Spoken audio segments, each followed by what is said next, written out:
ಅನ್ನೋದು ಅಲ್ಲ. ಇನ್ನೊಬ್ಬರಿಗೆ ಮೋಸ ಮಾಡಿ ನಮ್ಮ ಅಜ್ಜ ನಮ್ಮ ಅಪ್ಪ ದುಡ್ದಿದ್ದ ನಾ ಯಾವತ್ತುಂಡ್ರ ಹಳಸಿದ್ದುಂಡಂಗ, ಇನ್ನೊಬ್ಬರಿಗೆ ಮೋಸ ಮಾಡಿ ಇನ್ನೊಬ್ಬರ ತಟ್ಟೆಯಿಂದ ಕಸ್ಕೊಂಡುಂಡ್ರ ಎಂಜಲುಂಡಂಗ. ನಾನು ಕಷ್ಟಪಟ್ಟು ದುಡಿದು ಬೆವರು ಸುರಿಸಿ ಉಂಡ ಅನ್ನ ಐತಲ್ಲ, ಅದು ದೇವರು ನನ್ನ ತಟ್ಟೆಯೊಳಗೆ ಹಾಕಿದ ಪ್ರಸಾದ. ಅದಕ್ಕೆ ಶರಣರ ಕಲಿಸಿದ್ದೇನು ಅಂದ್ರೆ, ಪ್ರಾಣ ಹೋಗಲಿ ಆದ್ರೆ ದುಡಿಯುವುದನ್ನು ಬಿಡಬೇಡ, ದುಡದೇ ಉಣಬೇಕು, ಇನ್ನೊಬ್ಬರಿಗೆ ಬೇಡ ಉಣಬೇಡ ಅನ್ನೋದು ಮೊದಲನೇದ್ದು. ಎರಡನೇದ್ದೇನು ಅಂದ್ರೆ, ವಿತರಣದೊಡನೆ ಭೋಗಿಸುವ ಅರ್ಥದೊಡನೆ. ದೇವರು ನಿನಗೆ ಒಂದು ರೊಟ್ಟಿ ಕೊಟ್ಟಿದ್ರ ಇನ್ನೊಬ್ಬರಿಗೆ ಒಂದು ತುತ್ತು ಉಣಿಸಿ ನೀವು ಉಣ್ಣುವ ದಾಸೋಹದ ಗುಣ ಕೊಡು ಅಂತ ಕೇಳ್ತಾರ. ಮನುಷ್ಯ ದಾಸೋಹಿ ಆಗಬೇಕು. ನಿಮ್ಮ ಗುರುಗಳೊಂದು ದೊಡ್ಡ ದಾಸೋಹ ಭವನ ಕಟ್ಟಿಸ್ಯಾರ. ಎದಕ್ಕೆ ದಾಸೋಹಿ ಆಗಬೇಕು ಮನುಷ್ಯ? ದಾಸೋಹಿ ಆಗುವುದು ಅಂದ್ರ ಒಂದಿಷ್ಟು ಕೃತಜ್ಞತಾ ಭಾವ ಇರುವುದು.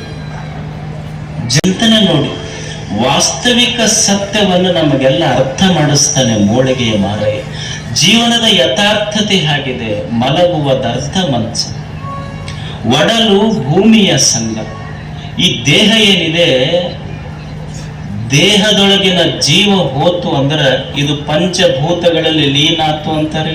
ಮಣ್ಣು ಮಣ್ಣಿಗೆ ಕೂಡಿ ಬಿಡುತ್ತದೆ, ನೀರು ನೀರಿಗೆ ಕೂಡುತ್ತದೆ, ಅಗ್ನಿ ಅಗ್ನಿಗೆ ಕೂಡುತ್ತದೆ. ಎಷ್ಟು ಇದ್ರಲ್ಲಿ ಏನ್ ನಾ ಬಹಳ ಶ್ರೀಮಂತ ಇರ್ಬೋದು, ನಾ ಹೇಳ್ತಿರ್ಬೋದು ಊರಾಗ ನಾ ಬಹಳ ದೊಡ್ಡ ಶ್ರೀಮಂತ ಅದೇನಿ, ಈ ಊರು ಮುಂದಿನ ಭೂಮಿ ಇದು ಅವ್ರು ಎಷ್ಟು ಕಿಮ್ಮತ್ತು ಕಟ್ಟತಾರೆ, ಕಟ್ಲಿ ಅಷ್ಟು ಕಟ್ಟಿ ತಗೋತೀನಂತ ನಾ ಹೇಳ್ಬೋದು. ನಾ ಅಂತಿರ್ತೀನಿ ಊರ್ ಮುಂದಿನ ಭೂಮಿಗೆ ಎಷ್ಟರ ಕಿಮ್ಮತ್ತು ಕಟ್ಲಿ ಅಷ್ಟು ಕಿಮ್ಮತ್ತು ಕಟ್ಟಿ ತಗೊಂತೀನಂತ ನಾ ಅಂತಿರ್ತೀನಿ. ಆದ್ರ ಭೂಮಿ ಅಂತೈತಿ, ಇವತ್ತು ನೀ ಎಷ್ಟರ ಕಿಮ್ಮತ್ತು ಕಟ್ಟು ಒಂದ್ ದಿವ್ಸ ನಿನಗೆ ಪುಕ್ಕಟ್ಟಿನೇ ತಗೊಂತೀನಂತ ಭೂಮಿ ಅಂತಿರ್ತಿತ್ತು. ಒಂದ್ ದಿವ್ಸ ಏನು ಇಲ್ಲಾರ್ದಾಗ ತಗೊಂತೀನಿ ನಿನಗೆ. ಒಡಲು ಭೂಮಿಯ ಸಂಘ, ಒಡವೆ ತಾನೇನಪ್ಪದು. ಎಷ್ಟು ಸಂಪತ್ತರ ಗಳಿಸ್ಲಿ, ಜೀವ ಹೋದ ಮೇಲೆ ದೇಹ ಮಣ್ಣಿನ ಪಾಲು, ಅಸ್ಥಿ ಗಂಗೆಯ ಪಾಲು. ಆಸ್ತಿ ಮುಂದೆ ಕುಂತ ಶಾಂತೇಶ್ವರ ಅವರೆಲ್ಲ ಸಮಾಧಾನ ನೋಡಿ, ಎಲ್ಲ ಜೋಳಿಗೆಯಿಂದ ಮಾಡಿದ್ದಾರೆ. ಜೋಳಿಗೆಯಿಂದನೇ ಹಂಪಿ ನಿರ್ಮಾಣ ಮಾಡ್ಯಾರ. ಜೋಳಿಗೆಯ ಅರ್ಥವೇ ಬೇಡಿ ಪಡೆಯುವುದಲ್ಲ, ನೀಡಿದ್ದನ್ನು ಉಣ್ಣುವುದಷ್ಟೇ.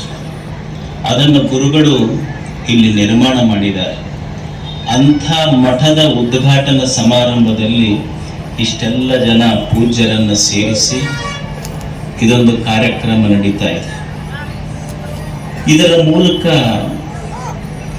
ಭಕ್ತರಲ್ಲಿ ಜಾಗೃತಿಯನ್ನ, ವಿವೇಕವನ್ನ, ಪ್ರಜ್ಞೆಯನ್ನ, ಬದುಕಿನ ರೀತಿಯನ್ನ, ವೇ ಆಫ್ ದಿ ಲೈಫ್, ಹೇಗೆ ಬದುಕಬೇಕು ಮನುಷ್ಯ ಅನ್ನುವುದನ್ನು ಎಲ್ಲ ಪೂಜ್ಯರಿಂದ ತಮಗೆ ತಿಳಿಸಿಕೊಡುತ್ತಾರೆ ಗುರುಗಳು.